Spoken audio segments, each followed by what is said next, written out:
Hello and welcome to my YouTube channel. My name is Brian from Smart Tech Automation and Controls. Today we are going to learn about some PLC basics, and we shall also make a simple PLC program and simulate it. So please stay with me and don't forget to hit the subscribe button. So, what is a PLC? We say that a PLC is an abbreviation for a programmable logic controller, and it is a rugged special purpose computer that reads a bunch of input signals, runs a logic, and write output signals. So the components of a PLC, we have the central processing unit, we have the input or output modules, we have the power supply, the rack, and communication module. Then we have some types of PLCs. The two main types are the compact PLCs and the modular PLCs. The compact PLCs are the PLCs which has a fixed number of I/O modules. They are all in one single casing. Example is Siemens logo, Schneider Electric Zilio, and others.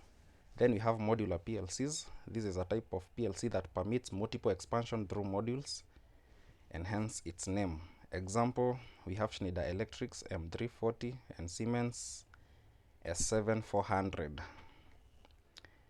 Some of the most popular PLC brands available in the market today, we have Siemens, Allen Bradley, Schneider Electric, and Mitsubishi Electric. Yeah, there are very many. So now we are going to make a simple PLC program, so kindly stick with me. I'm going to use a construction machine expert basic. This is a Schneider Electric software which is used to program small and medium application PLCs. So I'm gonna start my software. Once your software opens, it brings you to this screen. This is where you set the password for your program, and so you can just click inactive.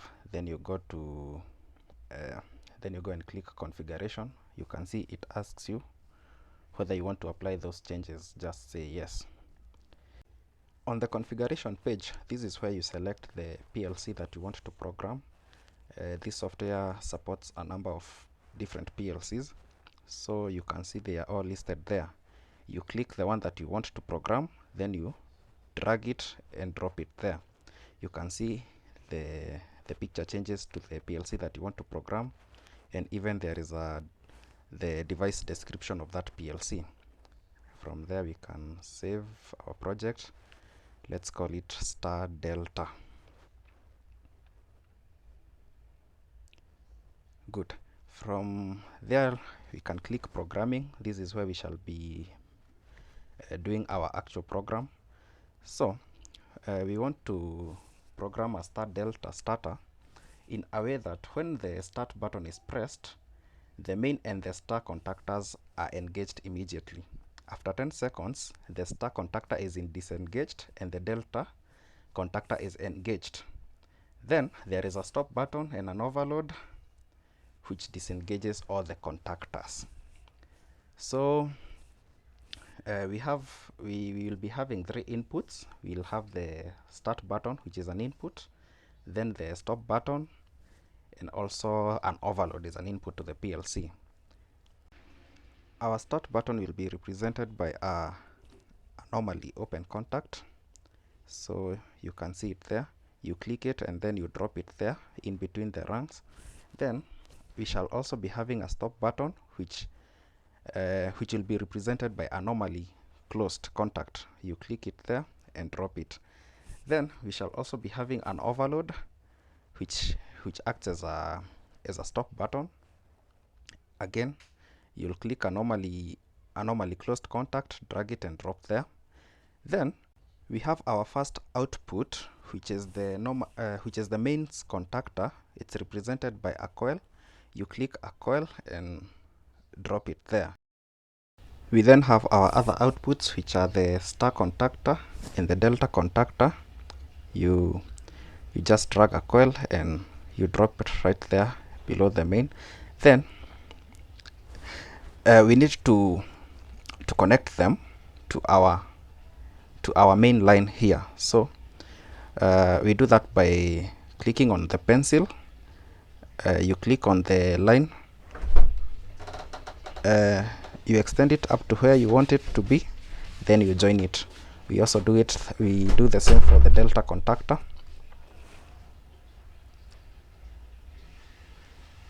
Good. We now have all our 3 inputs right there and our 3 outputs right there. But there is something which is missing.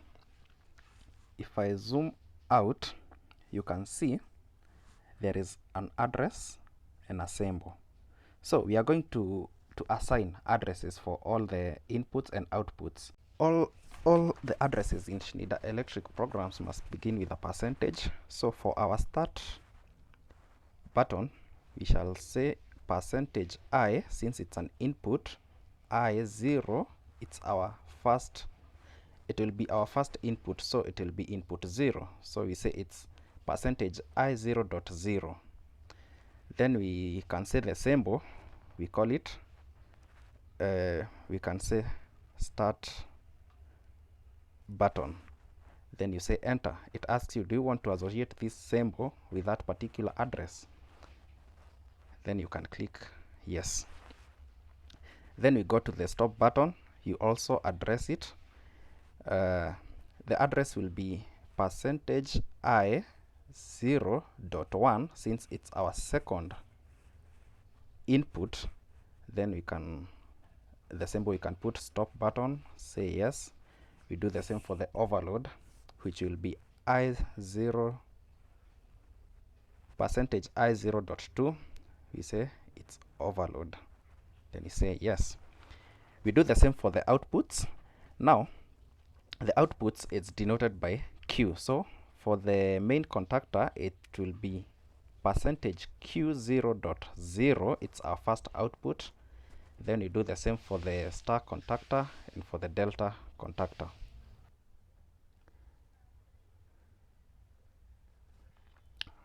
Now we have assigned the addresses to all our inputs and all our outputs, and our program says that the delta contactor should come on after 10 seconds, and once it comes on, the star contactor then goes off.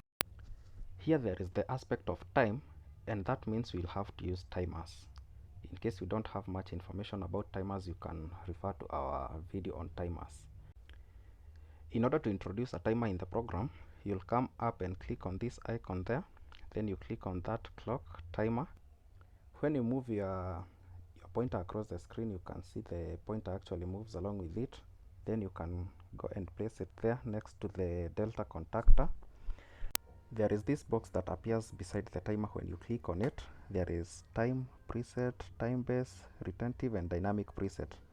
Here on type, it's where you set the type of timer that you want it to be.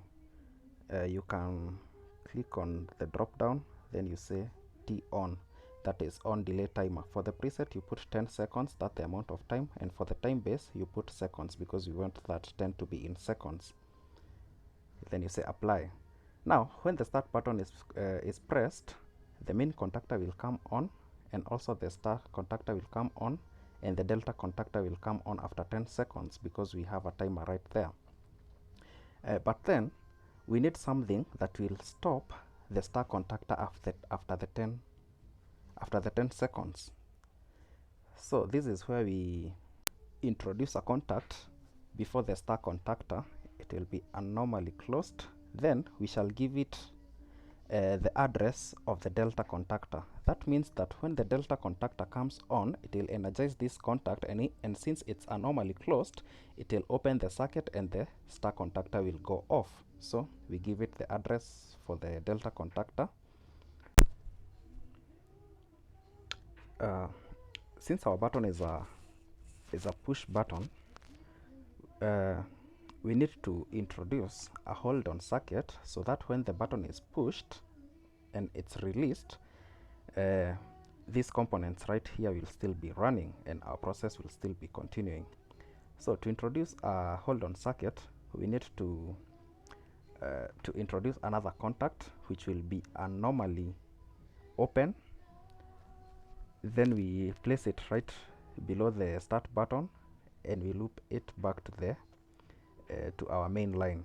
We take a pencil and we complete that line. Now this contact, we'll have to give it the address of the main contactor, so that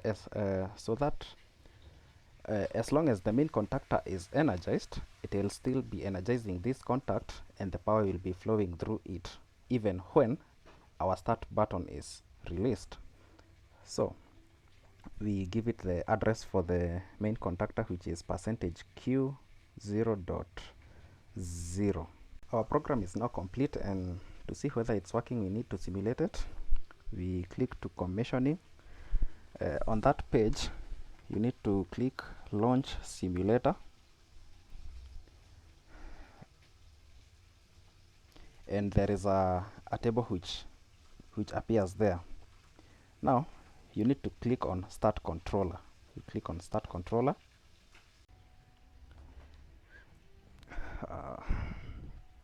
Then here you say okay. Then you can now go back to your program by clicking on programming. Now when we press our start button, we expect that the mains contactor will come on and also the star contactor. Then after 10 seconds, the delta contactor will come on and the star contactor will go off. So since our start button is address %I 0.0, we come to our table here and click on 0. We force that signal. You can see our main contactor and the star contactor is on. Now let's see after 10 seconds. Yes, after 10 seconds the delta contactor gets energized and the star contactor gets disengaged.